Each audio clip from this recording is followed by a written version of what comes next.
For more on this climate crisis, we're joined by Peter Gleick. He's the co-founder and senior fellow at the Pacific Institute. Good to see you, sir.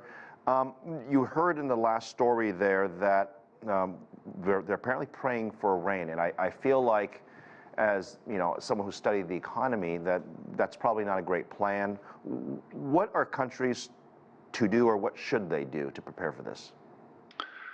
The extreme drought that's in Europe and in the United Kingdom, the extreme droughts now in California and the western United States, and now in China as well, are clear manifestations of human-caused climate change. They're affecting agricultural production, industrial production, energy production. In France, 5 nuclear power plants are shut down because there isn't enough cold water in the rivers to cool them. As climate change worsens, extreme events like these droughts and floods even will get more frequent and more severe, and we have to deal with better water management, and we have to accelerate efforts to reduce greenhouse gas emissions. We've talked often a lot about the use of green energy, solar, wind, and Europe was definitely a leader in this. And I think to this day they still are a leader in transitioning that. I assume that's made a positive impact, and my question is, can they do more, at least in the short run, because these are long-term investments and you don't see returns immediately on them?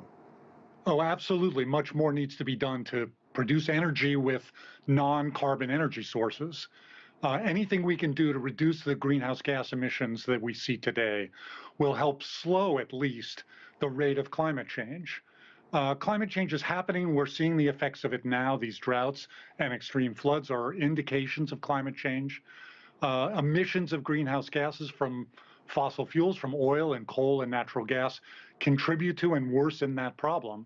Anything we can do to accelerate the removal of carbon from our energy systems and ultimately slow the rate of climate change will help us, at least to some extent, deal with these kinds of extreme events. But we also have to improve the way we manage water resources, because we're not going to be able to prevent some of the impacts of climate change from getting worse. We have to look at alternative sources of water, like sophisticated wastewater treatment and reuse, as being practiced now in Singapore and Israel.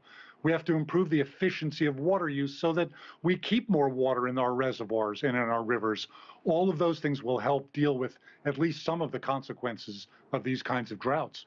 My criticism of all this is there has been great ideas by nearly every country that we could name, yet collectively there isn't sort of that leadership either from the UN or from the EU or whichever organization you subscribe to. We don't see a unified response by all the countries, and I feel like that's what's necessary if we're to reduce the carbon output and as you say, not reverse but maybe hold back the amount of climate change that we're currently seeing. Where is that leadership going to come from?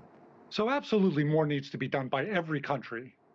But there is progress being made at the international level. There are agreements now by more and more countries to cut greenhouse gas emissions under the Paris agreements, under the conferences of the parties that we've seen in recent years.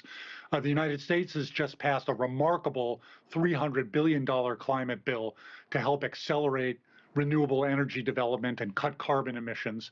We do see progress. Again, more needs to be done, but I'm hopeful now, more hopeful than I've been in the past, that all of the countries of the world are starting to take some of these impacts seriously and take some responsibility for the actions that are going to be necessary to slow climate change. What are some positive government policies that you've seen enacted? I know you alluded to the U.S. one, but in various countries around the world that have had a positive impact in, say, the first 2 or 3 or 4 years that other countries can learn from?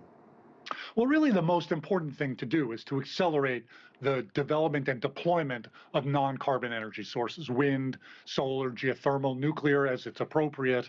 Anything we can do to cut subsidies for fossil fuels and to accelerate the development and deployment of renewable energy is key to this puzzle. We're beginning to see that. We're beginning to see investments in the right things. We have to stop investing in the wrong things. Ultimately, we just have to stop burning carbon-based fuels and accelerate the development, for example, of electric cars and electric vehicles that will help eliminate a big source of carbon emissions. If there was one type of fuel, be it coal or oil, that you'd like to see, I guess hypothetically, eliminated, or the worst offender of the production of carbon, what would that be? Well, without a doubt, coal is the worst. You get more carbon emissions out of coal per unit energy that burning coal produces. But we have to get rid of oil and natural gas too. You can't do it just by getting rid of coal.